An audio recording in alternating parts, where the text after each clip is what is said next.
Assalamualaikum warahmatullahi wabarakatuh.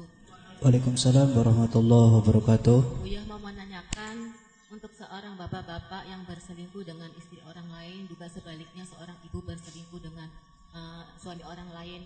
Apa betul itu dosanya 2 kali lipat kalau yang dicintainya udah punya suami dan sebaliknya?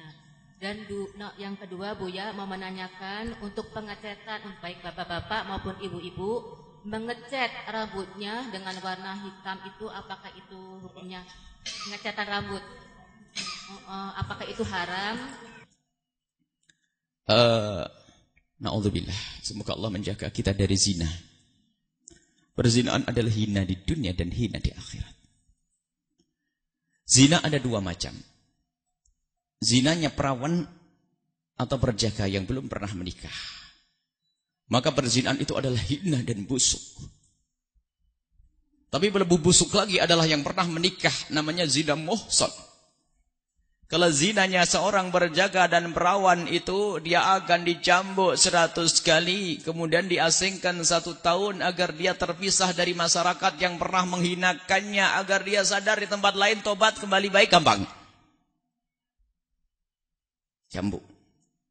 Tapi ini pun tugasnya imam sana, bukan semua orang. Yang kedua adalah zina muhsan, orang yang sudah pernah menikah kok melakukan zina hina-hina di atas kehinaan. Maka bukan dicambuk, akan tapi dia dilempar batu sampai mati. Dan hina. Dan setan memang pandai. Dengan yang halal mungkin dia tidak terlalu bersemangat, akan tapi di saat disentuh dengan yang haram, ternyata semangat syahwatnya muncul. Begitulah setan menggoda. Lihat, perzinaan adalah hina, dan semoga Allah menjauhkan kita dari zina. Yang pernah terpeleset kepada zina, ngadulah kepada Allah, jangan ceritakan kepada bangsa manusia. Manusia tidak bisa mengampuni, bisanya manusia malah menyebarkan kehinaan. Cukuplah ngadep kepada Allah, menangis dan memohon dan berjanji untuk tidak mengulangi lagi, Allah akan mengampuni. Yang pernah kepleset pada zina, berhentilah saat ini, jangan Anda ulang di esok hari. Kehinaan dan kehinaan bagi orang yang melakukan zina, baik itu zinanya seorang yang belum pernah menikah atau zina muhsan, zinanya orang yang pernah menikah. Hina. Kembalilah kepada Allah. Dan kalau tidak segera kembali kepada Allah, kekerasan hati akan menjadikan ia semakin biasa melakukan kehinaan. Yang pernah berzina kali akan mudah melakukan 2, 3, 4 kali karena syahwat akan selalu muncul. Hilangnya rasa takut kepada Allah itu yang mengerikan, sehingga tidak pandang, bahkan alangkah hinanya seorang bapak pun bisa menzinai anaknya. Dan ini kejadian. Karena kebusukan, dan itu dihinakan di dunia sebelum di akhirat. Kemudian masalah selingkuh. Selingkuh itu punya makna yang kadang-kadang jelas, kadang-kadang tidak. Selingkuh itu kadang seorang mengatakan selingkuh, baru orang itu mulai berurusan dengan seorang suami misalnya, melihat istrinya telepon-teleponan dengan seorang laki-laki, dikatakan selingkuh. Memang hina kalau perempuan tidak ada urusan, tidak ada kepentingan kok telepon-telepon sama laki-laki, itu perempuan hina. Dan dia sendiri yang merusak hatinya. Karena apa? Mohon maaf. Jika itu laki-laki yang haram, memang semuanya serasa lebih indah. Jadi kalau seorang wanita tidak menjaga dirinya dan hatinya dari orang lain, maka ketahuilah akan semakin kurang cintanya kepada suami, dan itu kehancuran bagi dirinya. Alangkah sengsaranya dia hidup dengan seorang laki-laki yang ia semakin hari semakin tidak cinta. Dan pendidikan yang ada di dalam Islam adalah kul lil mu'minati yaghdudna min absarihinna. Katakan kepada wanita yang sudah punya suami atau yang belum punya suami agar tutup mata. Kalau matamu sudah kau jaga, lihat hatimu akan terjaga. Kerinduan kepada yang haram tidak akan muncul. Orang menginginkan keharaman karena pernah melihat dengan matanya, oh itu lebih ganteng dari suamiku, oh dia lebih lembut dari suamiku, oh dia lebih ramah dari suamiku. Sehingga setan membuai, menggoda, akhirnya apa? Tiba-tiba suaminya sudah hilang dari hatinya. Yang sering muncul adalah manusia yang bisa saja dari situlah kehinaannya.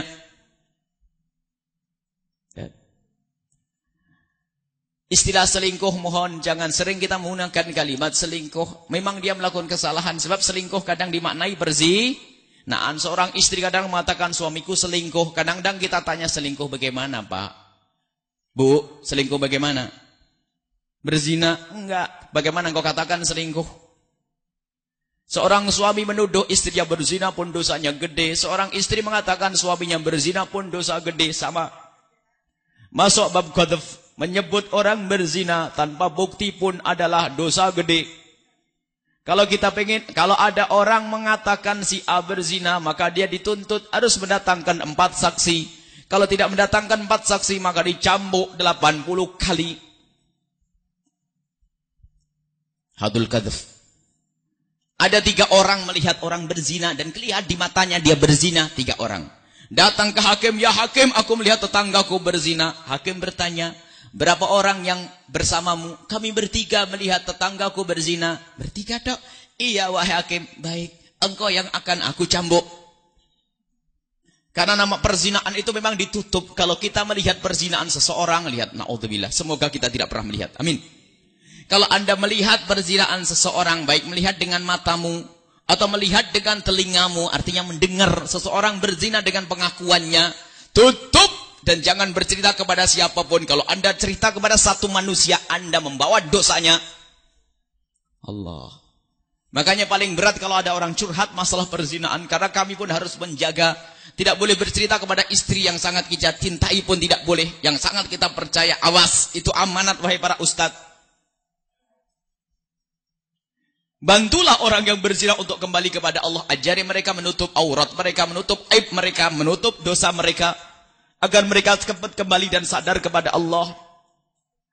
Jadi dosanya gede kalau orang melakukan berzinaan. Selingkuh dosanya gede, luar biasa.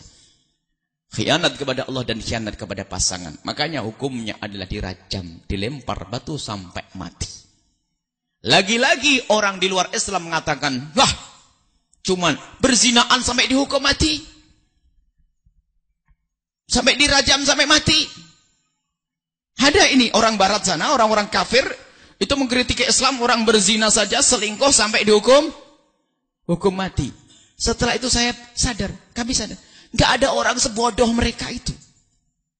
Lalu mau dibayar berapa? Hei, istrimu aku zinai 100 juta. Alangkah bodohnya seorang laki-laki yang istrinya rela dizinai hanya 100 juta. Terus hukum apa? Saya siap di penjara 3 bulan, saya mau berzina dengan istrimu. Kalau laki-laki punya cemburu, jangan kurang ajar kamu. Istriku, kehormatanku. Kau berani-berani, aku bunuh kau. Kan begitu. Islam itu indah, hebat. Artinya bukan pembunuhan yang diinginkan. Maksudnya agar kita menjauh daripada perzinaan. Tapi mereka mengatakan, aku itu saja kok dibunuh. Terus apa yang paling bagus? Ada hukum kisos di dalam Islam. Kisos adalah bertentangan dengan hak asasi iblis. Manusia. Manusia iblis. Manusia, hak asasi manusia. Manusia siapa? Katanya kisos itu hukum bunuh tidak benar, bertentangan dengan hak asasi manusia. Tanyakan kepada mereka itu. Loh, yang paling pantas apa hukumannya? Penjara. Duit orang kaya. Kalau cuma 1 miliar bagi orang yang punya 100 miliar, maka kecil. Apakah rela? Ibumu akan aku bunuh, aku bayar 100 juta. Boleh? Kurang ajar benar. Islam indah, adil. Hukum kisos adalah untuk menjaga kehidupan. Kalau orang ngerti di saat membunuh akan dibunuh, dia tidak akan membunuh. Walakum fil kisosi hayatun. Di dalam kisos ada kehidupan. Hukuman yang ada di dalam Islam bukan tujuan. Akan tapi lihat, hukuman di dalam Islam adalah untuk menghentikan kemungkaran. Sehingga tidak ada denda di dalam Islam. Hukuman di dalam Islam tidak ada denda. Dan ini disepakati ulama 4 madhab. Hanya sayangnya salah. Kadang ada pondok muridnya terlambat didenda. Haram hukumnya 4 madhab. Ulama semua mengatakan, kecuali yang dinukil dari beberapa ulama akhir zaman, dan itu dikatakan salah oleh yang ini. Sebab hukuman dengan denda itu malah mengajari jahat. Kadang-kadang berkata, kok nggak ada yang langgar, nggak ada pemasukan dong. Dan memang menghukum dengan denda tidak diperkenankan. Kalau di Indonesia diterapkan yang nggak punya SIM masuk penjara seminggu, beli SIM semua. Wahai Pak Polisi yang kami hormati. Kalau pengen menertibkan lalu lintas, jangan minta duit di tengah jalan atau jangan didenda di kantor. Yang langgar undang-undang lalu lintas masuk penjara. Ayo, ada yang langgar esok hari? Nggak ada. Islam lebih indah. Nah kalau minta duit, nggak kecil ya, duit segitu aja nih. Bayar. Tapi kalau penjara, wah, Islam penjara atau takzir, cambuk berapa kali depan orang. Ini hati-hati ini. Jadi mendenda di dalam Islam tidak diperkenankan. Hukum denda di dalam Islam tidak ada. Adapun kasus masalah diyah, kalau orang membunuh kemudian harus dengan 100 onta, itu bukan denda. Denda itu maksudnya pelanggaran diganti dengan duit, bukan seperti itu. Ini beda. Jadi dijelaskan oleh para ulama tentang denda. Kalau orang melanggar yang terlambat 3 hari 30 ribu pondok pesantren. Ada pondok terlambat 3 hari 30. Mohon maaf para kiai yang kebetulan di pondoknya ada denda. Ini adalah tanda cinta kami ini. Dan coba ditinjau di dalam diskusinya para ulama tentang mendenda. Dalam bahasa fikihnya adalah al-uqubah bil mal. Uqubah dengan harta adalah haram. Apa yang kita bahas tadi? Masalah apa? Urusan di luar Islam, lihat. Yang paling adil adalah dalam Islam, hati-hati. Perzinahan adalah hina. Jadi dosa. Perselingkuhan adalah zina. Perselingkuhan adalah hina. Muqaddimah zinanya sudah hina. Cukuplah berpegang kepada Al-Quran. Kullil mu'mini yaghuddu min absarihim. Wahai para bapak, jaga matamu, akan terjaga hatimu. Kalau sudah hatimu terjaga, tidak akan berpikiran macam-macam. Kalau orang bisa menjaga matanya, maka akan semakin terlihat istrinya semakin cantik. Karena dia tidak toleh sana, toleh sini. Istri setiap ada orang lewat cantik dibayangin, oh cantiknya, dia akan sengsara. Dan itu adalah bisikan setan. Untuk pertama apa? Menjadikan dia kurang semangat dengan istrinya sendiri. Satu. Yang kedua, dia berpikir tentang keindahan yang ada di luar. Dia tidak bisa dengan cara halal, maka dengan cara haram. Tepuk tangan setan. Baik. Kemudian masalah menyemir rambut. Sudah jelas para ulama itu menjelaskan bahwa menyemir rambut dengan hitam adalah haram kecuali yang dinukil dari Imam Bukhari dan Imam An-Nawawi dalam sebagian riwayat dari beliau. Kalau kita kembalikan kepada kesepakatan ulama, menyemir dengan warna hitam adalah tidak diperkenankan. Selain warna hitam adalah boleh. Nah, tapi jangan sampai di sini fatwa itu. Menyemir selain dengan warna hitam adalah boleh. Langsung keluar warnanya merah, putih, kuning, hijau. Ingat Imam Ghazali sudah menjelaskan. Segala sesuatu termasuk sunnah Nabi. Kalau sudah menjadi syiarnya orang fasik, tolong ditinggalkan dulu sunnah, ambil sunnah yang lainnya. Rambut warna kuning, putih, kuning, merah, hijau. Itu kira-kira syiarnya siapa pada zaman sekarang? Apa syiarnya orang soleh? Jadi kalau, mohon maaf, sekarang kira-kira bagaimana komentarnya? Satu saja. Kalau Buya Yahya besok rambutnya merah gimana? Tidak usah jauh-jauh. Lah kok tertawa? Tidak setuju kan? Ya sudah, karena apa? Bukan syiarnya. Jadi besok sudah pakai. Ini beda. Jadi itulah. Jadi kalau sudah jadi syiarnya orang fasik, maka sunnah itu ditinggalkan. Kita ngambil sunnah yang lainnya. Duhaan yang 8 rakaat. Jangan sunnah Nabi ini, sunnah Nabi. Rambutnya tok. Lebih dari itu sudah rambutnya merah dibuka di depan umum. Yang tidak dibuka pun lihat. Apalagi para uswatun hasanah. Jujur, bunyainya rambutnya merah. Memang tidak haram secara fikih, akan tapi secara akhlak.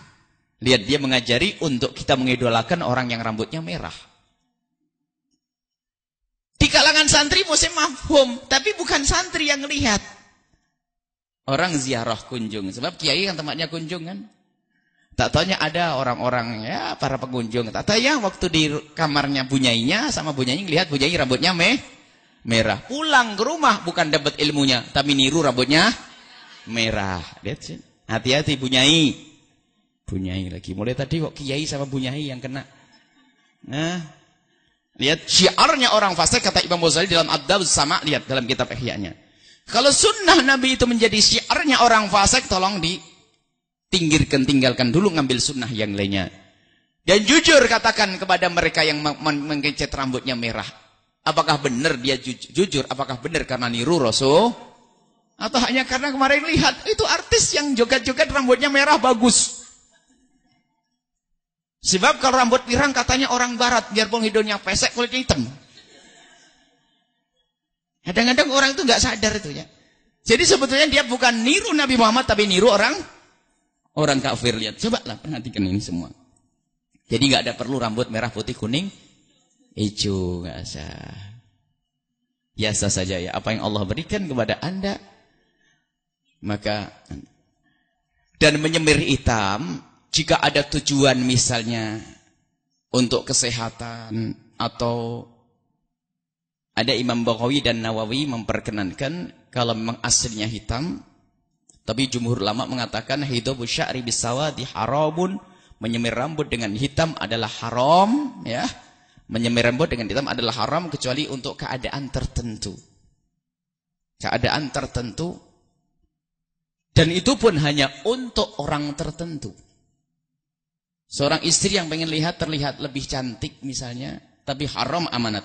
Jika engkau menyemir rambut dilihat oleh tetanggamu, masuk neraka dengan semir rambutmu. Akan tapi barangkali ya, kelihatan pengen itu pun ikut pendapat lemah. Jadi kita menyemir dengan warna yang hitam, tapi untuk misalnya menyenangkan sang suami, akan tapi sebaik-baik suami akan tetap senang kalau memang istrinya biarpun rambutnya putih. Jadi jangan dituntut seorang istri untuk melakukan sesuatu yang mungkin tidak bisa mereka lakukan. Nah kalau istri semakin tua secara otomatis rambutnya putih. Kan kurang ajar. Aku benci kamu gara-gara rambutmu putih. Masalah. Jadi biarkan rambutnya putih biar semakin ingat bahwasanya kita semua dekat dengan kubur. Rambut itu. Jadi begitulah. Jadi intinya menyemir dengan rambut warna hitam adalah haram menurut kebanyakan ulama. Ada dalam keadaan tertentu untuk pengobatan atau untuk itu tadi menyenangkan pasangan, tapi itu pun harus ada aturannya benar-benar untuk pasangannya. Tak taunya semir rambut, giliran sama suaminya dandan mah nggak pernah. Kalau keluar mah dandan semuanya. Lihat, sama suaminya nggak pernah sisiran. Kalau di luar sisiran neraka ini bohong itu ya. Bohong itu semuanya. Maka tetap lebih baik kita ikut kebanyakan ulama, sudahlah biarkan putih di kepalamu itu menyala-nyala. Dalam bahasa Arab pun wasta'alar, menyala. Ar-ra'su kepala syaiba dengan uban-uban, tambah wibawa. Ya kalau terlalu muda, kalau ada wibawa, ada uban. Uban itu perlu dihormati. Bahkan sampai makruh dikatakan ulama mencabut uban. Kalau ubannya semuanya gimana nyabutnya? Gak usah dicabut ubannya ya, biarkan saja begitu. Baik, ini saja masalah menyemir rambut warna putih, kuning, hijau. Saat ini menjadi syiarnya orang fasik. Kecuali Anda hidup di negeri misalnya, negeri tertentu orang pakai semir merah dengan cat, dengan pacar itu biasa. Itu gak ada masalah. Tapi kalau di tempat kita itu di pinggir jalan, saya menemukan anak-anak yang semoga Allah memberikan hidayah kepada mereka. Di pinggir jalan, Masya Allah, dananya macam-macam. Kalau kita melihat di kamar mandi mungkin jerit kita. Itu rambutnya merah, ini semuanya. Itukah yang kita tiru? Atau yang di panggung jingkrak-jingkrak itu? Jadi tolong wahai para mufti, para ustadz, kalau menyampaikan fatwa harus dibarengi dengan irsyad, petunjuk. Jangan langsung hanya fatwa. Nyemir dengan hitam haram, selain hitam adalah boleh. Besok jamaah merah semuanya, bingung. Ya. Baik, ini saja. Ini Fadilatul Syekh. Mau ditambah? Insyaallah.